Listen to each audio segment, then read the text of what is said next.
Hello, BookTube. This is Weekly Reads. And all things considered, I had a really good reading week. The rest of the week, not so much. I recently moved into a new apartment. That's why I'm in a very different location than I normally am. This is my new library space. And I will talk a lot more about this new space as well as my little book room, my bedroom, once all the new bookcases are in and the rest of the books that are currently in boxes are unboxed and put up on the shelves. So look forward to that. The move itself was a nightmare. Could have been worse, but it could have been a lot better. There were a lot of promises made about how the move would be accomplished that did not come to pass, and I frustratingly lost 4 bookcases, although 2 replacements are on their way. So let's get to talking about the books. And I'm going to break down this weekly reads into poetry and manga. I'm going to start with the poetry. So on Saturday, so I only read one thing on Saturday. Come Take a Gentle Stab by Salim Barakat, translated by Huda J. Fakhreddine and Jayson Iwen. So I spent most of Saturday packing and also most of Sunday packing, so only read one slim volume of poetry on Saturday and 2 volumes of manga on Sunday, which I'll get to at the end. This is Come Take a Gentle Stab's second appearance in Weekly Reads. I'd intended to read this book the previous Saturday, but I was not really in the right mental space at that point. I was very much annoyed with my brother and sister-in-law, which has continued and built up over the succeeding weeks. Anyway, so I did not really get on with my first attempt at this book, but reading it on this past Saturday was a very different story. I really enjoyed this collection. My one criticism is that I'm not entirely sure about the excerpted points.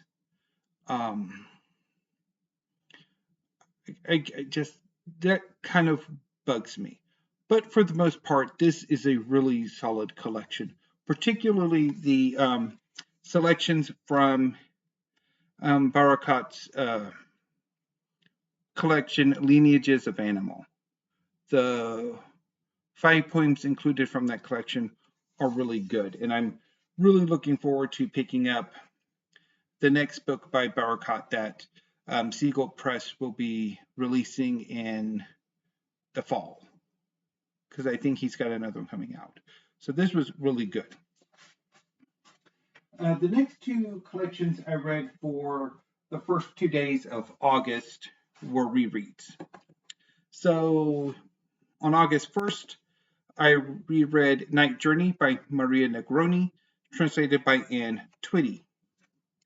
This is a collection of poetry that I read, I think, 2 years ago, and I thought it was okay, but I didn't necessarily love it. But coming back to this collection, yesterday was really good. I really enjoyed my reread of this collection. It's quite good. And I also reread today, Friday, Mass for Shut-ins by Mary Alice Daniel. I read this collection for the first time last year and quite enjoyed it, and I really enjoyed my reread. So, quite happy. Now, I do have a proposal. Not for this weekly reads, but for the next weekly reads in which I read some poetry. So here on BookTube, some BookTubers on Tuesdays or Thursdays. Now it used to be Tuesdays. Now currently it is Thursdays. Read a poem. I myself did that yesterday, and I'm wondering if maybe when I read a collection of poetry during my reading week, if I don't read a poem from the collections that I read during weekly reads, since I'm not really good at talking about poetry outside of saying I like this collection, or I thought this collection was okay, or I didn't really like this collection. So what do you think? Should I read a poem or poems during weekly reads, or just stick to Poetry Thursday? And I am thinking about, over the course of this the August Poetry Thursdays, of reading poems from each of these three collections.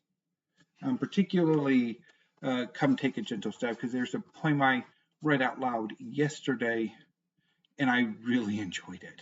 Really enjoyed reading it. And so, yeah, something to think about. Now, on to the manga. So, as I mentioned Monday on Monday Night Live with Greg and Alan, I read 2 volumes of manga on Sunday. I started with a new release, Gachiakuta Volume 3 by Kei Urana. So Gachiakuta is a series about a young man named Rudo, who lived most of his life in an artificial environment whose citizens believe is the whole world. The world is surrounded by nothingness, a gigantic pit.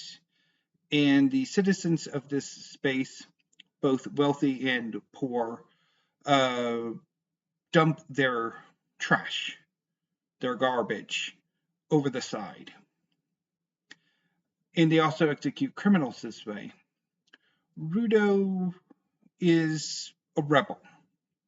He very much takes the approach of one man's trash is another man's treasure. One day his adoptive father figure is murdered and Rudo is blamed for it. And Rudo is cast into the pit. He survives this fall and wakes up in a gigantic dump and is attacked by monsters created by pieces of garbage.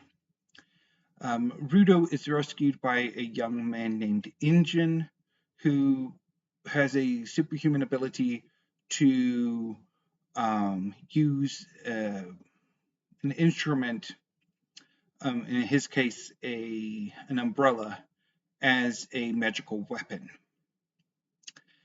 Injin discovers after Rudo is captured by scavengers that Rudo himself is a giver, that he has an ability to imbue an object of significant emotional attachment with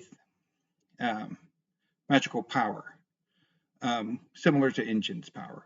And Injin invites Rudo to join his organization, the Cleaners. Rudo agrees on the condition that the Cleaners help him return to the sphere and wreak the artificial environment that he came from and wreak vengeance upon them. This volume begins with a team of cleaners that Rudo is attached to being attacked by raiders who have set up an ambush in order to capture Rudo for an unknown reason. One of Rudo's companions, Zenka, has been incapacitated, and his attacker is now attacking the group that is with Rudo. Rudo eventually fights back. He had been, while his initial usage of his power came off very much as a fluke. It's uncontrolled. Here in this fight, he understands how to use his power, how to activate it consciously, and how to use it. And the fight is amazing. It is just really brilliantly done.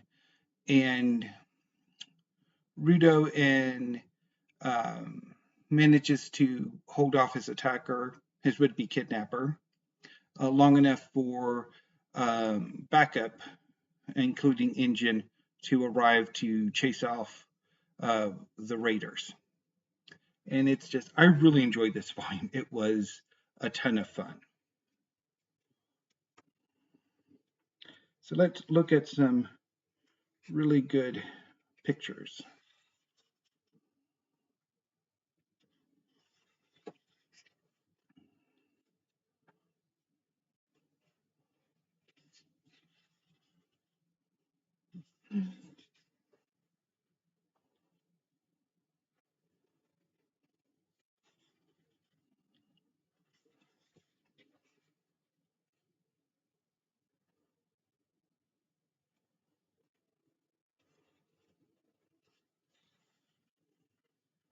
There, just that is Kei Urana does some brilliant artwork. Just brilliant.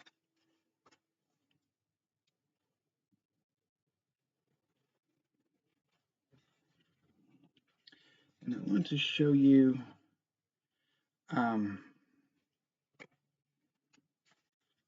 there.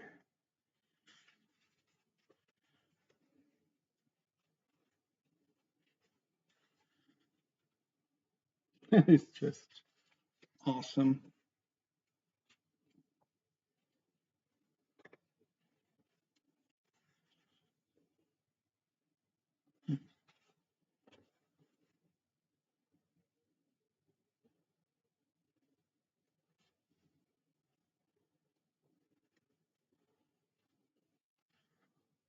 Just really good.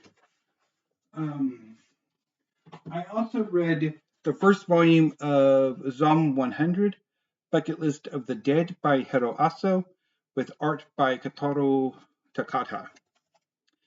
So Zom 100 is a zombie apocalypse series. It's about a young man named Akira who works at a very exploitative marketing firm. Basically, Akira is a living zombie, in that sort of a corporate wage slave sense. When one day there's a zombie apocalypse, and Akira discovers that he doesn't have to go to work anymore, that he's free to do whatever he wants. And he takes this opportunity to do the 100 things set on his bucket list before he becomes a zombie. And he goes on a number of adventures to sort of fulfill his bucket list. So this is the first volume, so it's very much an introduction. But in an early chapter, he goes to a coworker who he's crushing on to confess to her, even though she's at that point a zombie. He also goes on a beer run, and unbeknownst to him, meets the woman that he would eventually fall in love with later in the series. And in the later chapters, he goes to kind of reconnects to a college friend, and together they sort of join up as they both decide to finally live the lives that they wanted, and to also sort of apologize for being jerks the last time they met. So I really enjoyed this series. It was a hoot, and I cannot wait to pick up more volumes. So Hiro Aso is famous for his series Alice in Borderland, which I have the entire series of. After Alice in Borderland, Hiro Aso retired from the art side of manga. He is now basically just a writer, and Kotaro Takata is doing the art. So let's look at some pictures or some of the art, because the art is really good. I really enjoyed the art on this one.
Let's go to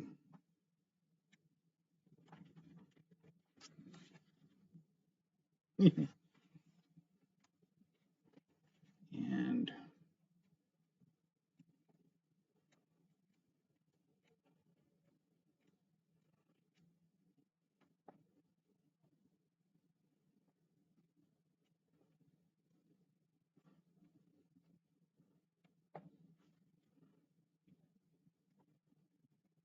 so yeah, so that was really fun.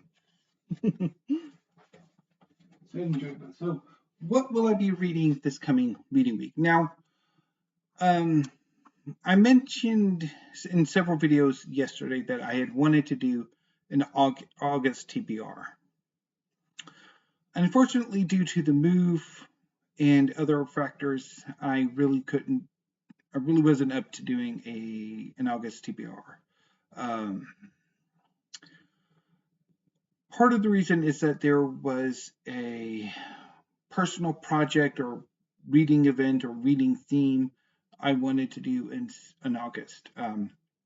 The Back to School Reading Project, which is an adaptation of a similar event that Doors of Oldie Books created back in 2020, in which participants read books inspired by the subjects in school. So while some of my choices, I knew immediately what they were going to be.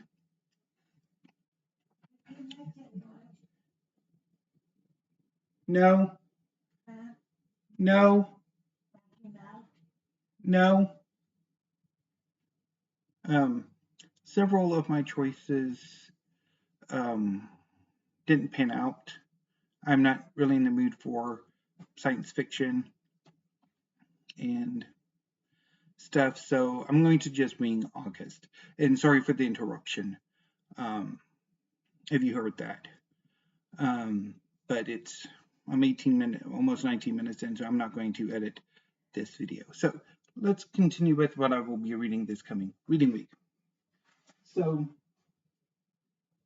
over the weekend, I'm hoping to get to 12 volumes of manga, although that might be a bit difficult because at some point this weekend or into the reading week, two of my nieces and nephews are going to have a birthday. Well, so my youngest niece and my oldest nephew have birthdays this coming reading week. My niece has her birthday tomorrow. She turns 2. And my nephew has his birthday on Monday, the 5th, and he turns 10. So not entirely sure how things are going to work out. But anyway, so I'm hoping to read 3 volumes of Choujin X, by Sui Ishida. 6 volumes of Twin Star Exorcists by Yoshiaki Sukeno. And maybe 3 volumes of Bleach by Tite Kubo.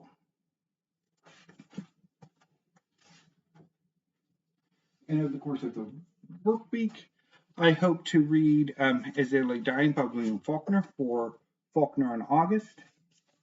And if I have time, Not a River by Selva Almada, translated by Annie McDermott.